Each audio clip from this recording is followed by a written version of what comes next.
Այն ինչ որ կատարում է այս պահին օրենքից դուրս է։ Եվ օրենքից դուրս է ոստիկանությունը, Հայաստանի իշխանության ներկայացուցիչները։ Մենք այսօր այստեղ հավաքվել ենք, ինչպես նաև հավաքվել են Մարալիկում,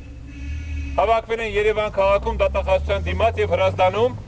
ի պաշտպանություն մեր ընկերների, ովքեր գտնվում են ազատազրկման վայրերում։ Մենք ամեն ուրբաթ Երևանում անցկացնում ենք ակցիաներ դատախազության դիմաց։ Եվ որևէ անգամ խոչընդոտ չի եղել մեր այդ ակցիաների։ Երևանի քաղաքում ոստիկանությունը, նրանց ղեկավարությունը, իշխանության ներկայացուցիչները հասկացել են, որ չի կարելի, հնարավոր չէ մեզ արգելել մեր միջոցառումները անցկացնել, որովհետև մենք գործում ենք օրենքի շրջանակներում, մենք իրենց պես չենք։